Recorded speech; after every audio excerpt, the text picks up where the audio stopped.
sunk an enemy destroyer.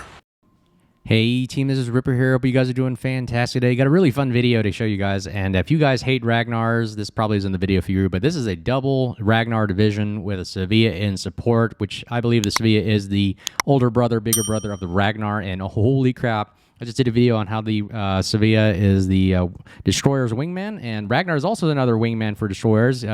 But when you have the combination of this, I think it's super, super ridiculously powerful, and it can be effective if you play it correctly, like with anything. But as always, before we get in, like, subscribe button, we'll appreciate all the supporters of the channel. If you see value in what we're doing here, leave a comment below and help us support us by liking the video and letting us know what your thoughts are. As always, it's getting better and learning from our mistakes and learning from others and making this a great place, a fun community to play in. So let's get right to it.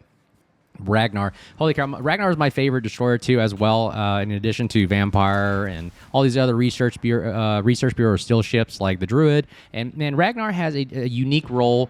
And I'll slow it down here just to talk while we're maneuvering in position. I chose to go right off the bat to go support the Ragnars because I got to put these things together. Holy crap. We all have the same type of guns. I got three sets with the triple barrel in front of the Ragnar guns. The Ragnars have two 152mm guns that do incredible damage and great speed, 900 meters per second, pens 30 mil. So let's talk about it. Why did I go support the Ragnars right off the bat? Because I just want to support them. Because they support, normally Ragnar will support another destroyer or maybe even go take the fight to the enemy and go up front and just start a ruckus. But I was like, man, why don't I just go support them and see what I can do, how much firepower we can provide for them. And as you can see, this is a heavy destroyer and submarine game with CVs as well. So this has got a plethora of everything. I feel bad for the battleship players and cruiser players because you're dealing with every single whatnot gimmick that can counter you out there as well. So right off the bat, we're supporting our Ragnars. And now the two Ragnars right here, I would say, are just HE spamming, destroyers of hate. Normally, they don't go and push the objectives as heavy because they're susceptible to damage and a lot of focused fire, as you can see in later. They do have heals, and of course, they have the two 152mm guns, and they have the 7.5-kilometer radar, which helps counter that DD, I would say, contesting aspect right off the bat. Like you can see, he just radared right there.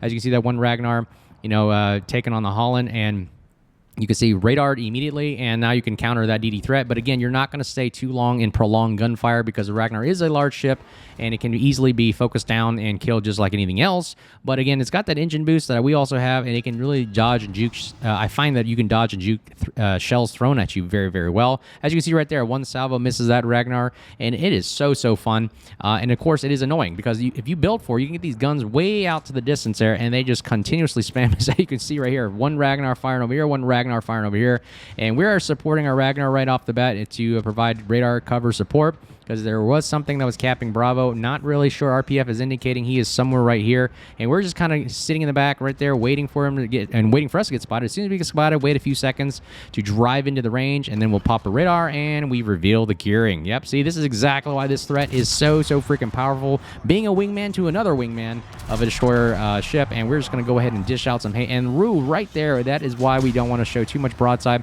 I lost situational awareness right there. I had to mess up when I fess up.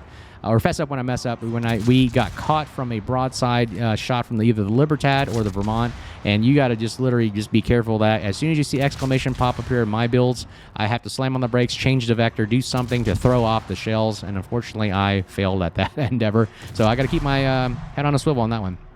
Right off the bat right there, gearing is pushed out of the cap. Again, we supported our other destroyer. So more likely we were the two Ragnars were supporting the Tromp here because Tromp has better concealment. So he went in and capped, and he tried to cap Bravo, but was contested by the gearing. And here we come, the Ragnars with the pain and the hate of just coming in and blasting with big 152mm guns. And it's so freaking powerful. And man, it's hard to counter these things, man. Two Ragnars and a SVEA. All same caliber guns, same time of fight. We've got torpedoes, Ragnars don't, and it is so fun. And this is crazy about how we're gonna be. Can you imagine how the Holland is supposed to deal with all this, especially with the gearing? So right off the bat, Holland is electing to fire, which is our European counterpart right there for torpedoes. And did we take a torpedo? I can't even tell. I'm too focused on it. Yeah, we did take a torpedo. So hopefully that wasn't too bad. And you can notice we got the heal ready coming back, and we can heal back that damage from the mistake we got. Holland is also being pushed out right here, supporting the Tromp. Two Ragnars and a SVEA. Very difficult to go against. He's like, holy crap, this is a lot of firepower in this area. And that's why everybody ran. And this is exactly why the SVEA, and I just did a video about how this thing is the new destroyer wingman in my book. It really does this job very, very well, where you're kind of lingering in the middle to close range, just loitering in the area, providing close combat support, close air support. In my line of work, you do close air support, so I kind of am used to that. Kind of like that, Trump's giving me a 9 line, provide some firepower support when called for, pop the radar when you need it, and it really does this role very, very well. You just got to be very careful of that, showing that broadside too, because you do have a Citadel while the Ragnars don't. And look at the Ragnars, man. They are just 2 platforms of just not launching nonstop hate. The Ragnar does have an advantage of not having a Citadel, while we do. So we do take full brunt of the damage and absorb if we have an AP shell come right at us, and especially from a Vermont. As you saw in my previous videos, I mean, Vermont has some nasty AP, especially that AP plunging fire that will come in and destroy your entire ship for you. So I have been blapped one time from a Vermont, and it does not feel very good, but you are sent back to port right away. Anyways, we're going to go ahead and support our Tromp right here. So for now, let the Ragnars play in the Bravo cap. We're going to go support Tromp, and there is something in Charlie right now that's capping, probably the Shimakaze. So we're going to go ahead and continuously, Shimakaze like I figured, and he is in a bad position because Shimakaze can't reverse out of this. He's being radared now, so he's exposed. The only direction he can really go is forward. So I normally know as a destroyer player, I'm only going to go forward because I get maximum speed, maximum maneuverability by going forward. So guess what? He's stuck. He has to turn away, and this is our moment where we're going to, capitalize as much as we can. Look, we're getting shot at right now, exclamation points, so we got to maneuver, and do we get the kill? And boom, there we did. We did our job. Killed the destroyer player and Shimakaze and Marceau and Holland all go down. And there is that plunging fire I was talking about. It almost seems like Vermont, with its long reload time, was holding that shot and we take another shot.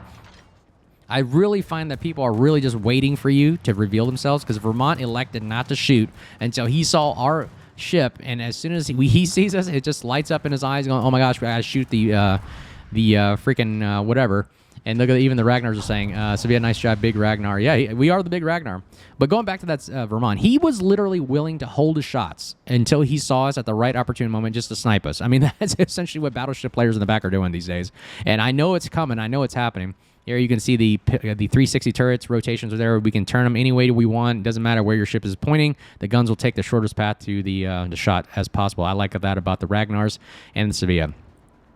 Anyways, man, like I said, I made almost a huge mistake right there. Even with in the smoke, a lot of good players can shoot blind fire in the smoke and really take some nasty damage. I am so lucky that the bubblegum and duct tape that held my ship together right there at the last moment was just enough to keep us alive. Holy crap. I have no idea where that last shot came from. All I knew was Vermont was shooting at us. I saw exclamation points flashing in my top right of the screen there. So as I saw warning, warning, warning, slow down, speed up, do something. I was too late in man, Vermont, great shot on you, being able to plunge that right into my smoke and take a lot of my damage. We got to be very careful now. So I literally got to pop smoke every single time I fire now. We cannot risk another shot like that. We're going to also fire torpedoes, which I do enjoy about the SVEA. Great ability to reach out and touch somebody with torpedoes, providing that area denial, as well as popping or firing HE spamming right here. Puerto Rico's radar goes out to 10 kilometers, so I know I'm in a safe range, so I'm okay to fire. If he closes the gap to about 10.5, we're going to start speeding up and getting out of dodge because we don't want to get radared by him. And just look at the amount of firepower addition on the Puerto Rico. The shells are great, plunging into the superstructure, although he has somewhat higher armor than 30 mil, as our guns only pen 30 mil. So we're going to aim either at the front or the midsection of his ship to get that fire in the back and also get the fires on the front. But unfortunately, yeah, we don't get that kill. We got the Ohio blasting him from a distance, so very, very good job there. Actually, the Ohio was right there pushing in. But we're going to support our Ohio here. He's actually doing a great job of pushing in, taking the Libertad on one-on-one, mano-to-mano. So let's see if we can take on and help the Libertad and burn him down as much as possible. And we do have to be careful. Hit the secondary guns. Libertad can pin our armor very well, and we don't want to be caught just getting blasted by him with the secondaries right there. So let's see, what is the secondaries focusing on? They are focusing on Ohio, so let's go ahead and we'll take a risk. We'll shoot. He's also turning away, so majority of his guns will not be able to fire. Yep, he just fired all his guns at the Ohio. He's too preoccupied with him, so we're going to go support our Ohio by putting as much fire as we can on the Libertad and getting as maybe a fire or maybe just HE spam the superstructure, get as much as we can down off him, because we have to get him out of the game, because if the Libertad survives, he can come back and dish out a lot of hate, and we don't want to have him come back and win the game for him. Oh, we're losing the Trump right there. Yeah, man, this carrier player is really, really good. I don't know. He's been killing everybody. Yeah, he's number one right there. He is killing all our destroyers, and hopefully we could survive the onslaught. I mean, Element's crazy. Amount of planes he can dish out and hunt down destroyers. Let's see. Libertad's now at 13,000. Are we getting a fire going? Did we get a fire going? We got about 3 fires started. Not enough fires that I would be more or liking right now. I need to start more fires. I wish this thing would do its job and start more fires. I just need to start a lot of fires. I only got 3. I need to have more. I don't know. Sorry, Battleship players. I know the bane of your existence is fires, but yeah, that's what the SVEA is very good at, so we'll have to do that. Libertad goes down by the Ragnar. There it is. So Ragnars are dishing out the hate. Look at that Ragnar. Each one of us got a kill. So the European line doing its job right now, holding down Bravo and Charlie Cap with the Ohio. Ohio goes down from the gearing right there with guns. 2 Ragnars might be fun with the hobbies of the team pretty badly. Yeah, I would say 2 Ragnars can be, if you don't use them correctly as a div or maybe together. I wouldn't say just because you don't have torpedoes, because a lot of times people are dodging these torpedoes with hydro, the ability to hydro, spotting, and so forth. Torpedoes, to my personal opinion, aren't as effective in today's world as much anymore because everybody's got some kind of techniques to figure out and how to mitigate and avoid them. You can spot them from miles away nowadays with the amount of ship spotting, hydro, and so forth. But I digress. I think the Ragnar's bread and butter is the guns because that's all it is. It just focuses on one really good thing and does it very well and very effectively. So let's see with the gearing. Yep, 2 Ragnars going against the gearing. Not a very fair fight, and you don't want to pick a fair fight. So if the gearing try to rush in, try to take the cap, not the smartest move, but hey, you tried. But he's trying to win the game. But there he goes. There goes the next one down. Gearing's down, and Hakuru takes out the Nevsky, so we don't have a radar cruiser anymore. Now we can play with impunity of just going around and supporting our Ragnars. We're just going to hold Bravo Charlie Cap. No need to push this and throw away a game, but you never know in World of Warships. You can throw away games easily. Now, here's the problem with this. Carrier is able to spot all of us. Ragnar, although the Ragnars and SVEA have some of the best AA in the game, it's an Emmelman, which proves to be very difficult to shoot down. Watch how much AA damage we get. I mean, these things just don't die. They're just mosquitoes, man. They just come around and they're just slamming and attacking you from all different directions and are annoying as flies and mosquitoes. And you just got to do your best to dodge. There's nothing our AA can do other than shoot down planes and dodge the incoming torpedoes or rockets. And you can see right there, the torpedoes. They cause you to maneuver in weird ways just to avoid them. I cannot take any more damage. We don't have any more heals, as you can see at the bottom there.